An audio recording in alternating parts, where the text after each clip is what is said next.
सदैव वस्त्र पवित्र रखे, शरीर को पवित्र रखे। ये पशुओं जैसा आचरण करने वाले भजन नहीं कर सकते। ये जो कहते हैं ना भजन में मन नहीं लगता, पवित्रता चाहिए। अब ऐसे पशु की तरह शौच हो लिए, उठे चल दिए, ऐसे नहीं। पवित्रता, शौचाचार का निर्वाह कीजिए। लघु शंका भी जाइए तो जल लेकर जाइए। इंद्री का प्रक्षालन, फिर हाथ का प्रक्षालन, फिर 3 बार आत्मन राधा वल्लभ श्री हरिवंश, राधा वल्लभ श्री हरिवंश। जैसे शास्त्रीय विधान में केशवाय नमः, नारायणाय नमः, माधवाय। पवित्र रहिए। देखो भजन कैसे नहीं होता। मिट्टी जल आदि से बाह्य शरीर की पवित्रता और छल कपट के त्याग से भीतर की पवित्रता बढ़ती है। गुरु से कपट, ये सर्वनाश का लक्षण है। अगर तुम में कोई दोष है, गुरुदेव पूछ रहे हैं, तुमने ऐसा अक्षरशः जैसा हृदय में वैसा बोल दे जी, अब चाहे दंड दो, चाहे क्षमा करो, ये आपका विषय, पर सत्य बात है कि मेरे हृदय में ऐसी पाप वृत्ति थी, मैंने ऐसा किया, या ऐसा करने का हमारे संकल्प बन रहा है। गुरु से कपट नहीं। अंदर कपट रखोगे, मन मलिन हो जाएगा, भाग जाओगे, माया घसीट ले जाएगी। जो गुरुदेव ने उपासना दी है उसी का केवल अनुष्ठान। समय कहां आपके पास और के लिए? कहां समय है? प्रियाजू के सिवा हमारे पास समय कहां है? ऐसी दिनचर्या है, एक क्षण भी तो समय नहीं है, तो हम फिर और क्या अनुष्ठान करें?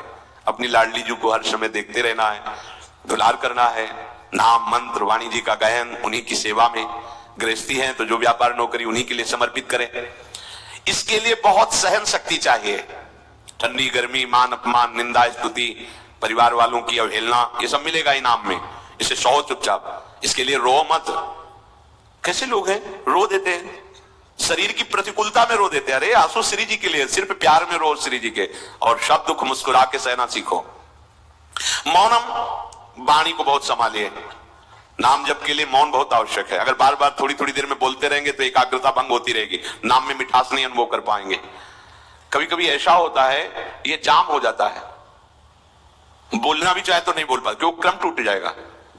शाम के समय जैसे किसी से मिलना जुलना नहीं, तो तभी लोग पूछते मौन हो क्या? तो फिर नहीं, मौन नहीं, क्या बात, इशारे समझ लो जो काम, चलो। क्योंकि अगर निरंतर मंत्राकार वृत्ति, तो बोलने की भी हिम्मत नहीं रह जाती। पर वहां तक पहुंचने के लिए वाणी का मौन आवश्यक है। मौन का मतलब ऊं करना नहीं है, आवश्यक हो तो शब्द बोल दो, नहीं अधिकतर मौन रहने की चेष्टा करो।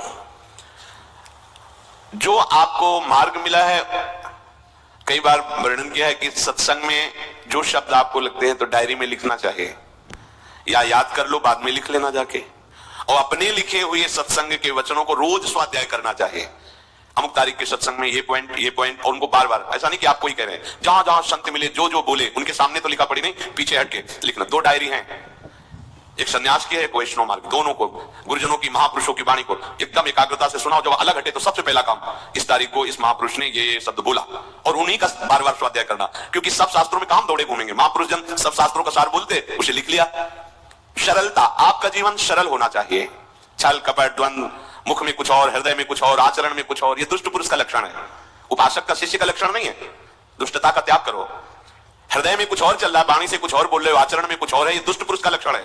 साधु पुरुष का जो वाणी में वही, हृदय में वही, आचरण में है, तीनों की मिलान है, वही साधु है, वही उपासक है, वही भक्त है, जिसकी तीनों एक हो।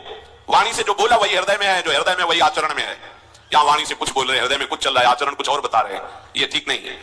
सरलता का तात्पर्य है मन, वचन और कर्म, ये तीनों एक होने चाहिए।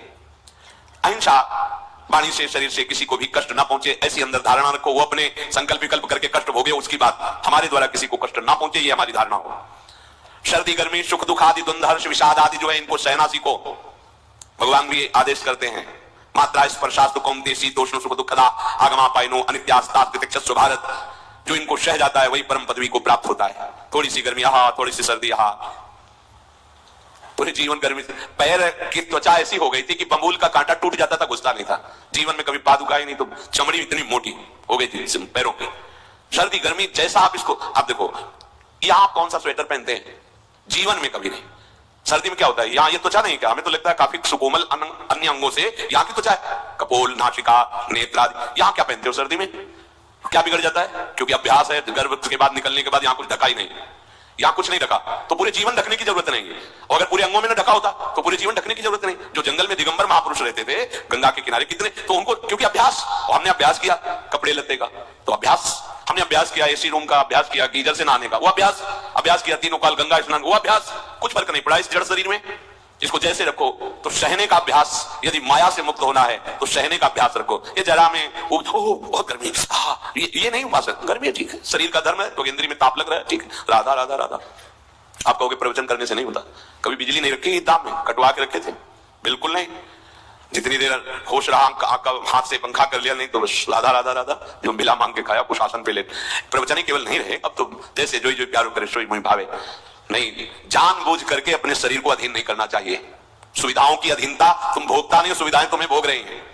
जितना तुम सुविधा भोगी बन जाओगे उतना तुम कमजोर हो जाओगे। सीधे प्रकृति का वारस हो तुम, महात्मा सुदृढ़ बलवान हो जाओगे। तुम्हारे आगे समर्थ शब्द लग जाएगा। जो प्रकृति के और विकारों के वेगों को सीधे सहता है उसे महात्मा कहते हैं। समहात्मा सुदुर्लभा यम ही न व्यत्यन्तेते पुरुषम पुरुषर्षभ सुख दुख समा। जिसका सुख दुख समान भाव, किसी भी वेग की व्यथा से हृदय व्याकुल नहीं होता, वो भगवान को प्राप्त करने का अधिकार प्राप्त कर लेता है। इसलिए सहनशीलता। सर्वत्रात्मनेश्वरान् वीक्षाम कैवल्य मनिकेतताम् विवक्त चीर वसनम संतोषम एन केनचित। ये ध्यान रखो कि तुम कभी प्रभु से अलग नहीं हो। सर्वत्र भगवान है तो यहां भी है, सब समय में है तो इस समय में भी है, सब में है तो हम में भी है, सबके हैं तो हमारे भी हैं। हम कभी भी प्रभु से बिलग नहीं हो। एकांत सेवन तुम्हारा स्वभाव बन जाना चाहिए, चाहे जो हो। थोड़े समय के लिए तो एकांत बैठो। एकांत मिला तो मोबाइल का संग कर लिया, एकांत मिला तो मित्र बना लिए, बैठ के प्रपंच वार्ता कर रहे हो। नहीं, अगर भगवत प्राप्ति करनी, माया मुक्त होना है तो एकांत